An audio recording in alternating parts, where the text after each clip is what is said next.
Welcome back to Speak Up Queen, the podcast where we empower, uplift, and celebrate women who have reclaimed their voices to inspire others.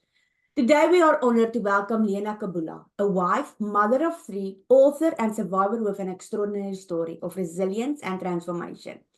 As a drug addiction and human trafficking survivor, Lena has overcome immense challenges and now dedicates her life to advocacy, empowerment, and healing.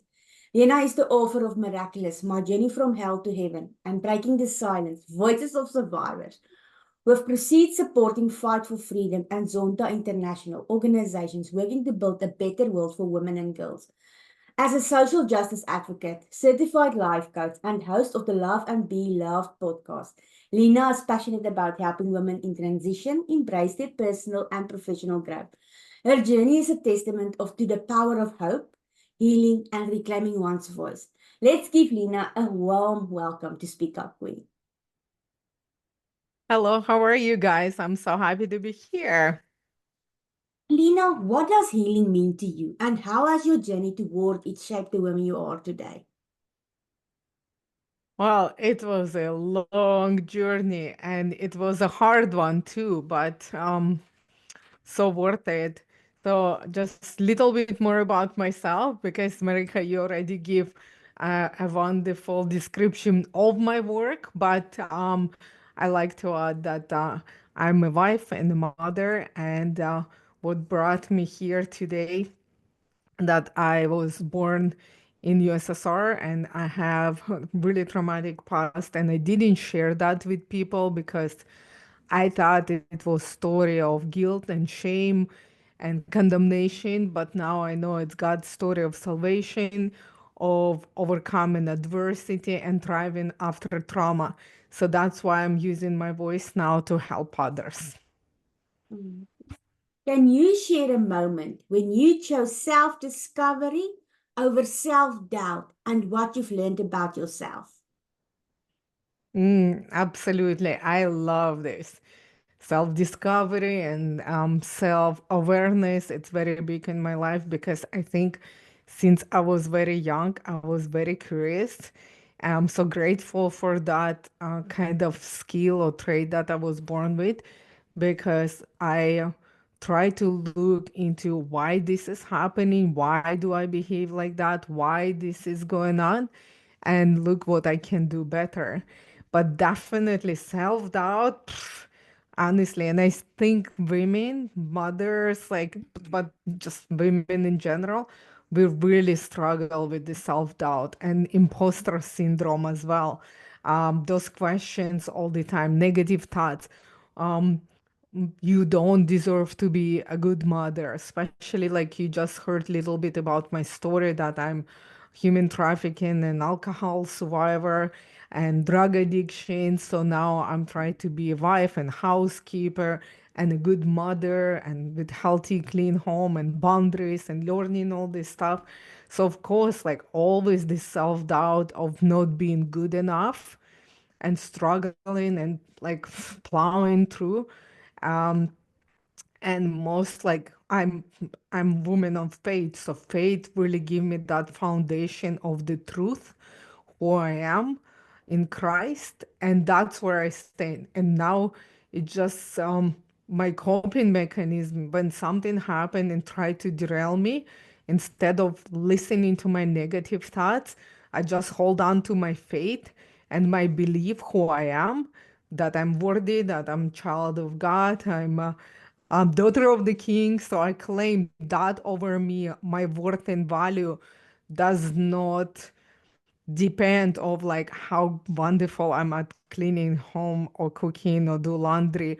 Or right now I'm in new venture, building the different business, which is like new and different for me. And I'm 44 years old and I'm starting like I pivoted completely by the grace of God, but I love what I do right now.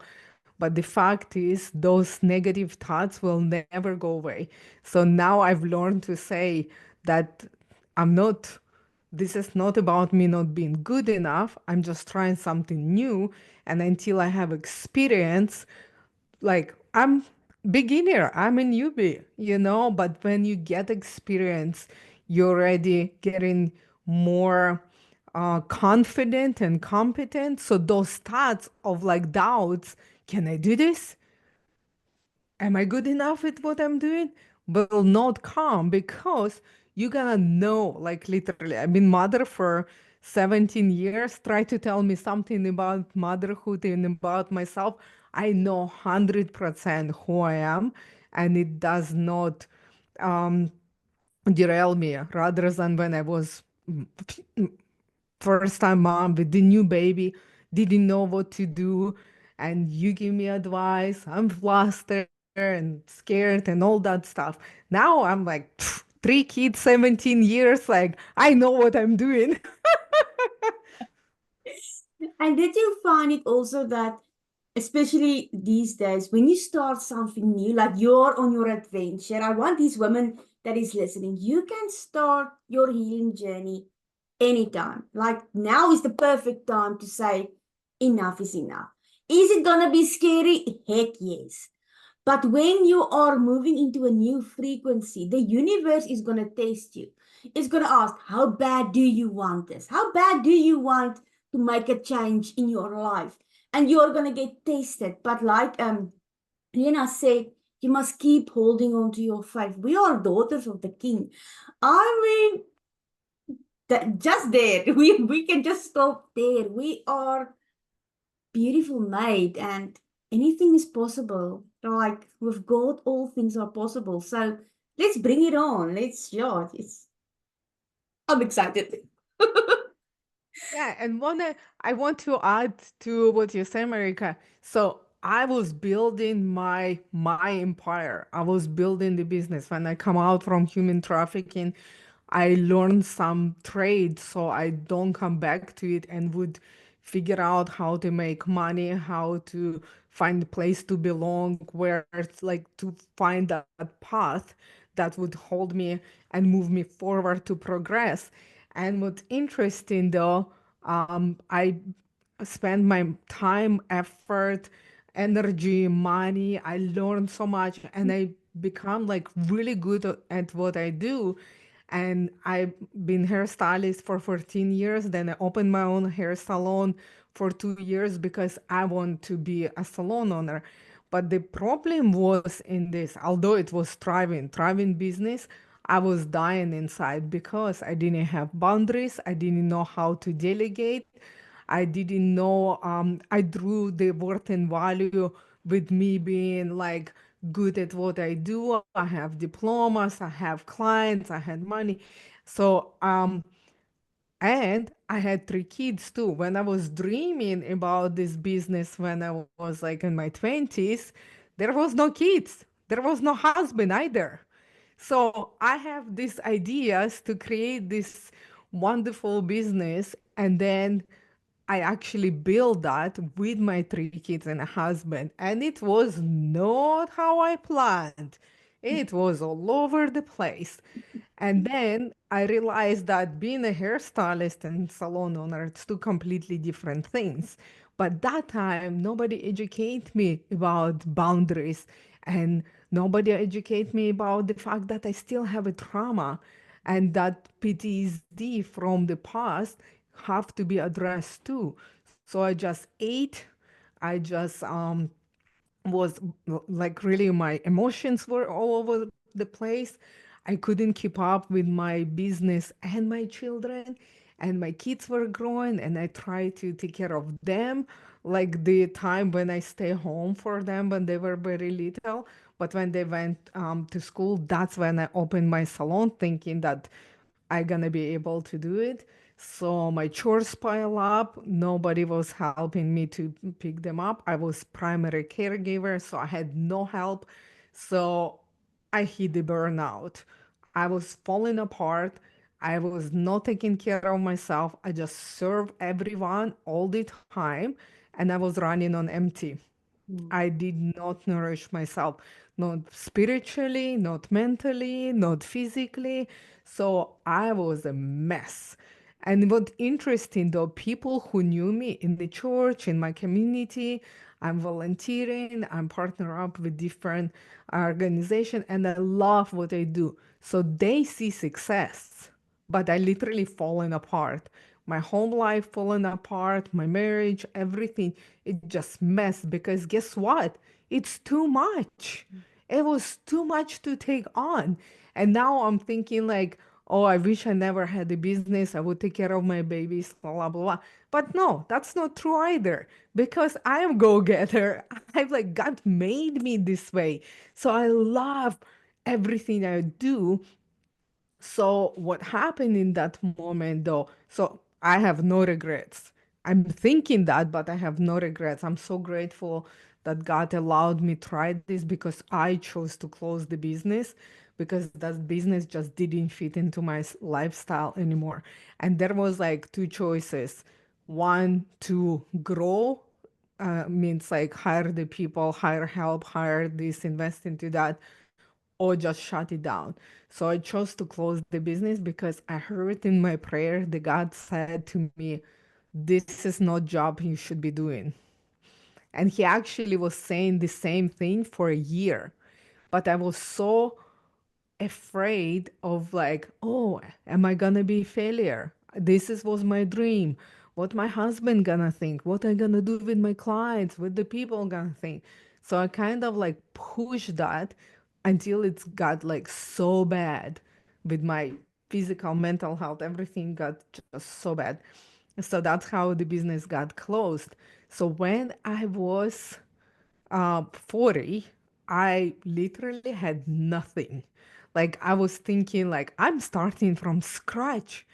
And because I'm so used to like work with the tools and one of the ladies on my podcast said like I feel like my hands are empty. So at 40, I was like, my hands are empty. And I didn't know what to do, where to go. And and that's how this new story just born, when one door closes, like usually I just heard these windows open because like literally God opened the windows, doors, roof, whatever, like whatever the opening for me, like I think he tore off the roof and say, you know what, you don't have to be in the basement, you can have a sky is your limit. So that's another cool story. Oh, that's amazing. Women are often seen as nurturers. How do you balance nurturing others while ensuring your growth and well-being? Yes, this is really important because when I closed my business, there was 6 months when I was rebuilding relationship with myself, with my children, with my husband, with my spiritual health as well. Literally, I have to address everything. And now I realize that the self-care, it's not selfish. If I'm not okay, I cannot give my kids anything. And you know what? Um, I was able to give them all the um like kind of like support. What is that calling? The emotional support, and like I could give them like physical support. I could feed them, dress them, take them in school on time. I did what everything, like help them like live, but not emotional support because I was wiped. I was like so empty. So now I make sure that I address and I fill my bucket. You know how the kids say, oh, you fill my bucket. So I know I don't need anyone to fill my bucket. I go to my God, I'm going to the Bible. I make sure that I'm taking care of myself physically. I eat well, I sleep good. It's not perfect, ladies, trust me. Like, it's not like perfection, but I know that every time is something off, like in my behavior or my attitude, it's I'm not nourished. So I'm looking into it, I'm like, oh, I didn't eat, or like I didn't sleep well, or I didn't exercise. Those things are really helping me to be like as most stable as possible. But plus on top of it, after that happened, that mess and chaos, I start looking into therapy and counseling, and I went and I figured out that I actually have PTSD from like that trauma. It's all lingers, and because I start looking and healing that, I actually like right now I'm like the most stable, the most uh, healed and calm in my life that I ever been. And that's what my kids receiving right now too. And it's not like, honestly, we still have this. I have now a teenager and two preteens. So trust me, there's still a mess sometimes, like emotional roller coaster. Like even today, I drive them from school. One of them like losing it, another crying, another like my son say, "Oh my gosh, women, what's going on?" You know, it's so funny though. I know we all, and I'm premenopausal, so like trust me. Trust me, it's like hormonal remark, and it's still happening. But then the fact is that when it's come down, we still reconcile and love each other. So we don't really like skip this or think it's okay and stuff. We still managing our emotional and physical wellness together, and really it's really important for us to actually have relationship. And that's what I said to my daughter when I closed my business. I said to her, if I succeed in my business but have no relationship with you guys, I failed. And she's like, "What, really?" And I actually saw the tears in her eyes because she knows how much I invest in the business, and they did as much as they could to help me to sustain that. And they were amazing through that time. But they know that there was lack of emotional connection with us, and they knew why, because like I just could not able to like was not able to give them. And we talk about this, and I apologize, and we reconcile. We actually have like this beautiful few months healing journey, because you have to be honest with your kids. Honestly, doesn't matter how old they are. And I'm grateful for my husband as well, because he is one of those people, if I can call him out on something, he will make it straight, and he will talk to the kids. So I'm really really love the way we um talking to our kids.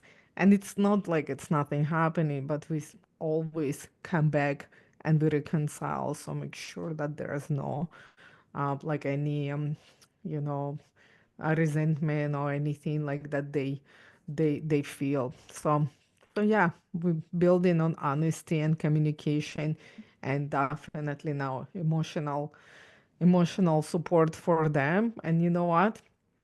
When I'm falling apart, I just like straight up, I tell them, don't copy me.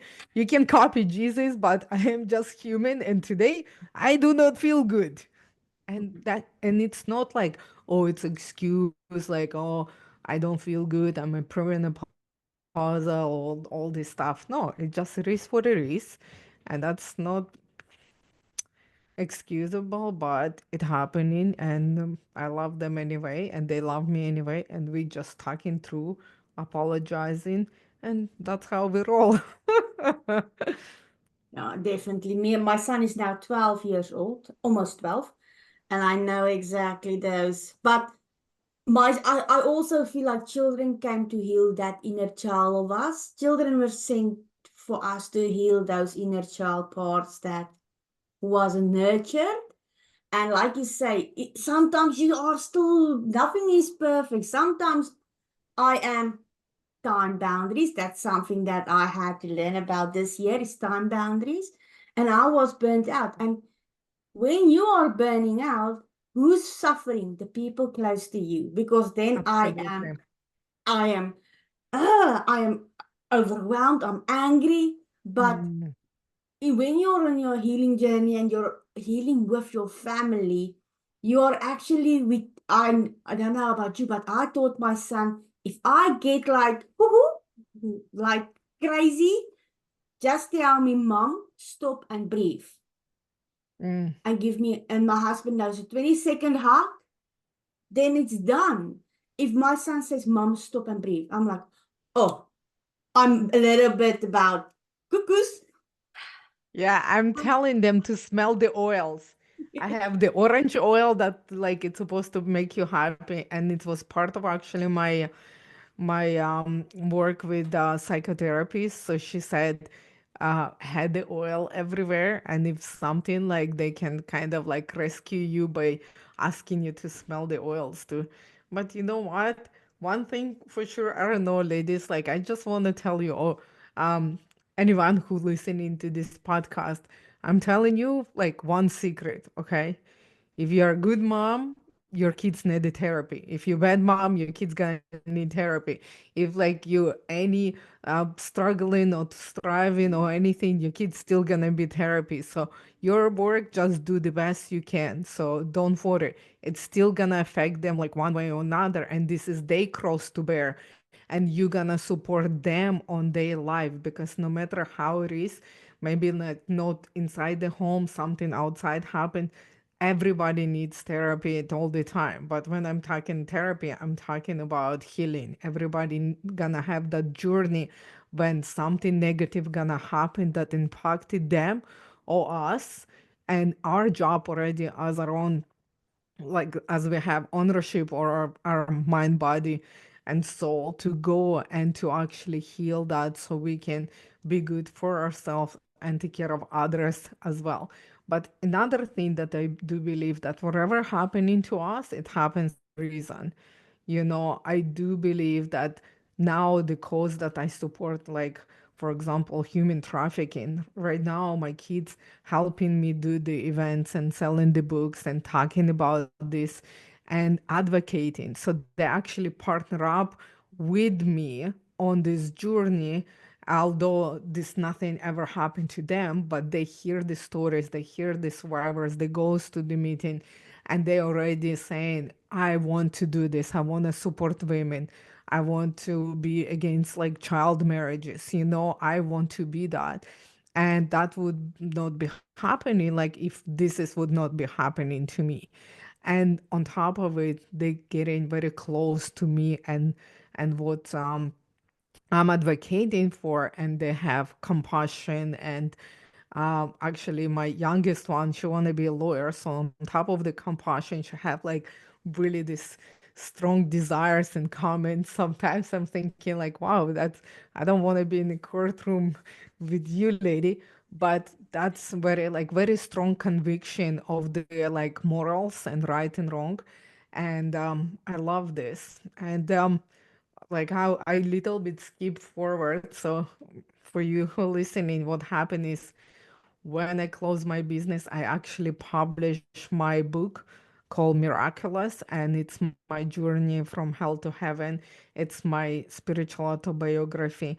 And for 3 years before I closed my business, actually, I wrote this book, and it was like my therapy with God. So I have those healing. I have to look back, but it was with a new perspective. I was healed and forgiven and loved and belonged. So I it was it was not painful to look back because I have like so much um like healing with God already, and I had my family, my husband, my children, and everything that I ever want to build for my family already happened. But what happened is I actually was really afraid to tell the truth because I was asking God, why do you making me do this right now? Why you want make me to tell people who I really am, like alcoholic, drug addict, prostitute, been trafficked, abused, I lost the baby from rape, you know, like it's been so much so much different from persona that they already know. You know, I'm like established business owner, a mother, my kids all look clean and good. It's like perfect picture family. But I think that's what he want to do it, so it would, number one, it would heal me, and that not gonna be secret anymore. Because honestly now I'm so excited that it's out because there's no more shadows in my life. Nothing have hold on me. The second one, I saw how faithful was God to me from beginning to the end. I was just so grateful that He just allowed me to live this extraordinary life after everything I've seen, I've done. I could be dead of overdose or be killed. I could never be without Him be healed. Like literally, like I have clean organs, like people who did drugs the way I did, they were dead because they just like the organs fall apart because of the drug abuse. And I have and clean mind and clean liver and clean like path, like I'm just literally a new creation. And reading my book and going into that past, I just mind blowing that he saved me, so and then he blessed me, so that's kind of amazing. So yeah, and then I say, God, okay, wherever you lead me, I gonna go. And that's how I know now that I'm in God's favor, following his path and purpose, because I literally every day I'm like, I have no idea what I'm doing. And then it was speaking, little bit sharing my story, 5 minutes. And I actually just have this interview. It was so funny because when I first time been called to speak for 5 minutes and share my story, I almost passed out. I thought like I gonna throw up. I had so much anxiety to actually share my story. And it was 5 minutes video, but it was on a part of the conference and there were like 100 women. And I was sick to my stomach. I wanna run, hide. It was bad. It was bad. I couldn't sleep. It was so bad. And and a gentleman, like, and my friend, she was a pastor and lead of that conference, so I actually shared that story. They edited, they did beautiful job. So 5 minutes, and I had a panic attack.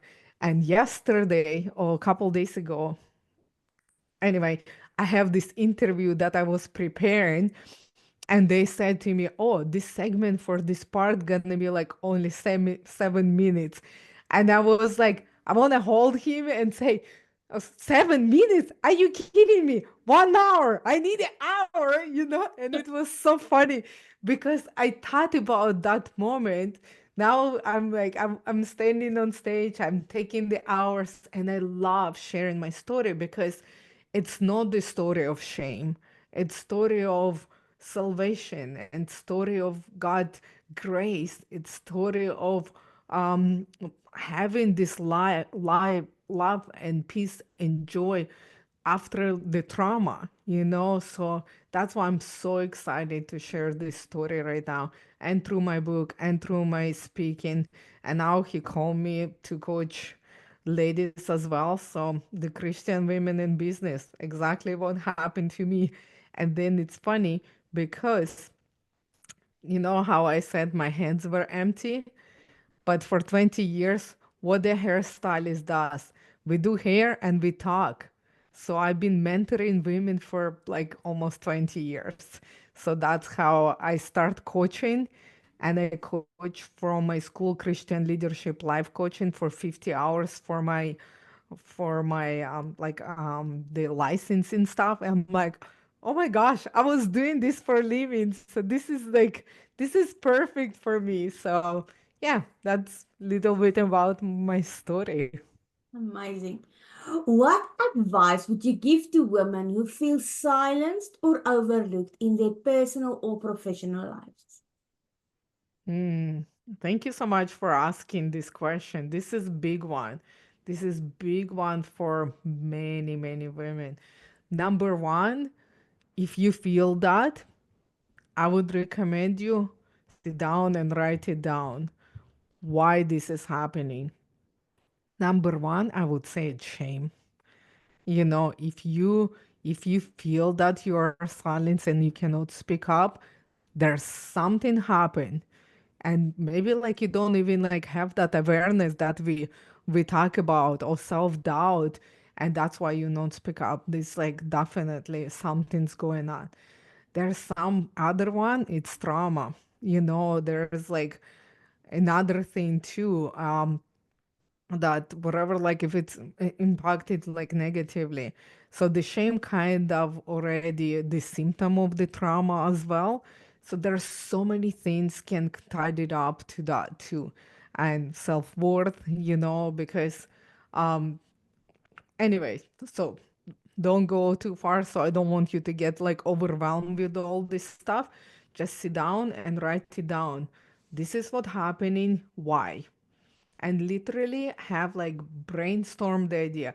I don't like the word brain, like brain dump or whatever. Just like brainstorm. Literally write everything. This. And then you kind of like, because like our brain works differently when we're writing or speaking. So when you write, you're gonna see something. And I kid you not, because you already know. I believe every person have that god-given wisdom and holy spirit speaking.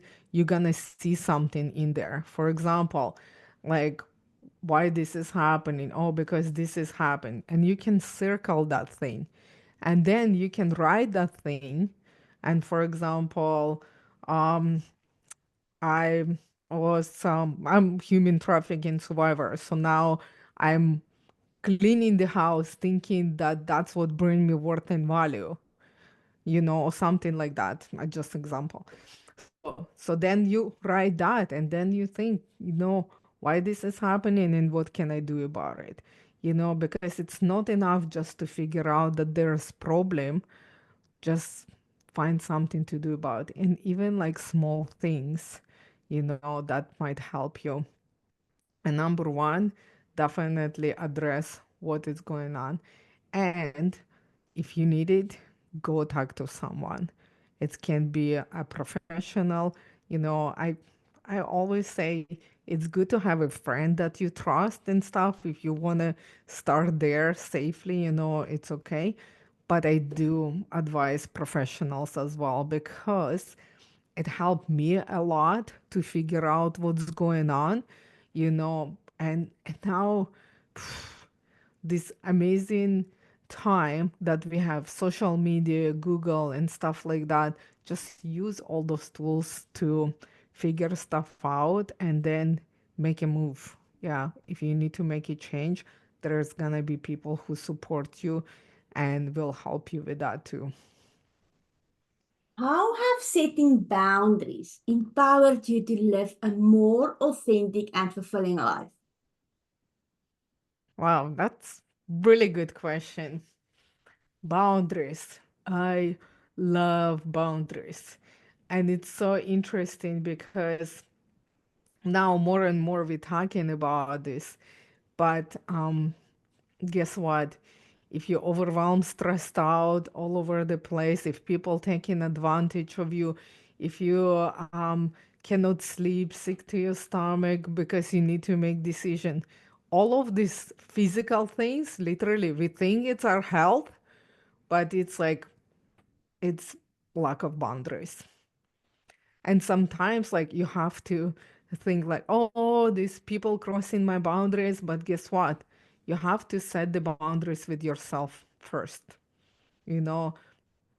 And if people like not treating you well, that's not on them, it's on you. If you allowed someone to treat you not well, this is you allowing, Mm. but they just following. And it's interesting that you have to start with yourself. You again, I honestly, if you listen to my podcast, this is number one. I'm like, journaling, sit down, write it down, because it's helped process differently. So with the boundaries, I would definitely start with yourself and see, you know, this is what the problem I have, why I have this problem.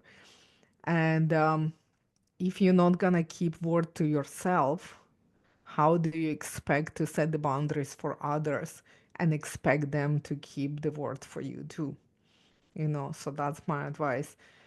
Start small. You don't have to be like, that's it. Don't waking up me in 7 o'clock and don't call me and all that stuff. Or even like something come to my mind, so I want to tell you guys too. Make sure you understand the boundaries and toxic relationships, because it's two different things. If somebody abusing me, that's not a boundary issue. Excuse me. And for that one, you do need help. So make sure that we're talking about the same thing. The boundaries to yourself and others, it doesn't mean somebody abusing you physically, emotionally, mentally. So make sure that verbally, make sure you understand that. But for example, one setting boundaries, I allowed my clients when I work as a hairstylist to come after hours. But then I felt very sad and upset that they come in after hours because I want to be with kids in the kitchen. But this was not my client's problem.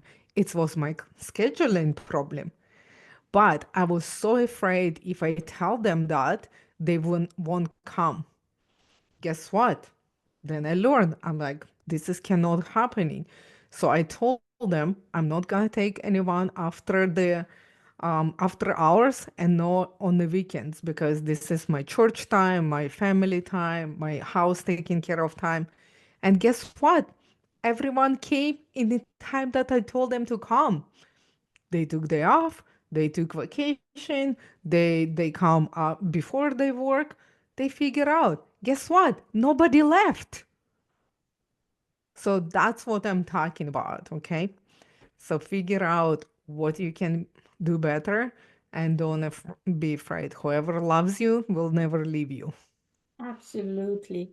Like when I started this podcast, I was working 18 hours a day because I was so afraid that I was going to lose speakers because I was on a mission, but it led to burnout. It really, I will never put myself ever in that position again.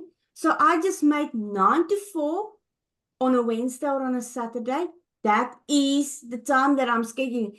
If you can't be on the podcast, I'm sorry, but we need to put ourselves first. Like I literally have my calendar and I've put in my calendar journaling in the morning, self-love. I've put in there in my calendar. That's the Mhm. time for myself because if we can put someone else's name on our calendars, why can't we put our own needs in that same calendar? So I just like, nope, time boundaries this year.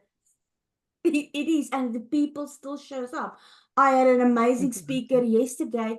It was 12 o'clock in at night, and she showed up, and I was like, you see, if you want to be where you want to be, and you want your story to be heard, or you're on a mission, time doesn't really matter because when you're passionate about something, time is just a number.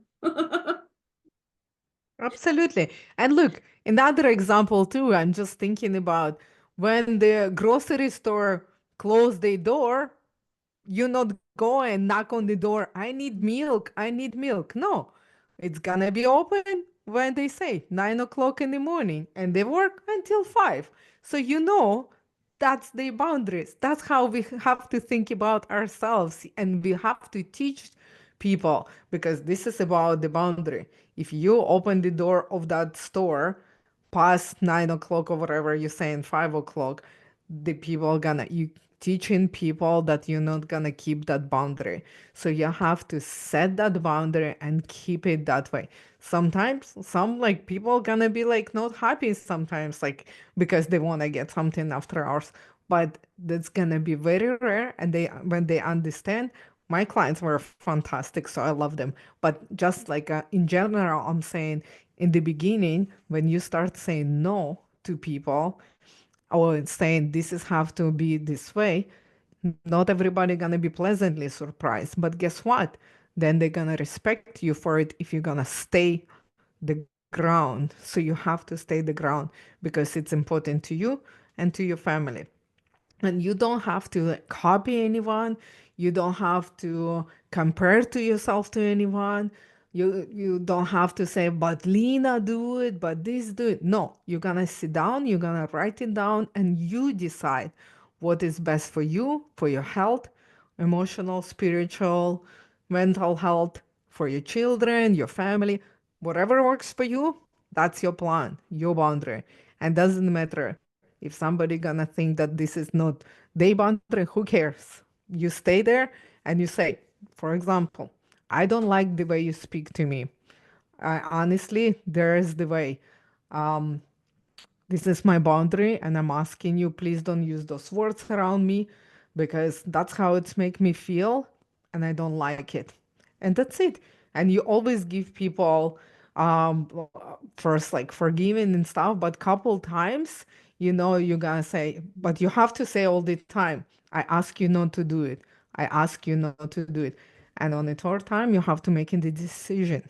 And you're gonna say, you know what? Even like if it's I'm not saying like your sister-in-law, your family and stuff, cut them off, but you have to make a decision what you're gonna do from there. But again, it's not the abuse. It's just sometimes people doing something that they don't even know that they're doing it. And until you say and set that boundaries, they will not have that awareness. So teach others how to treat you.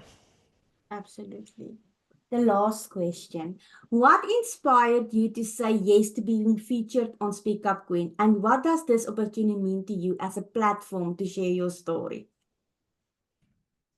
What make me say yes? First of all, I love sharing my story. I like speaking. I like recordings. I love meeting new people, and I love that people have the audience, and that means like America put me in front of the new people, and I hope that somebody hear my message and it's resonates with them, and they're gonna think, wow, if she can do it, I can do it, because that's what happened to me.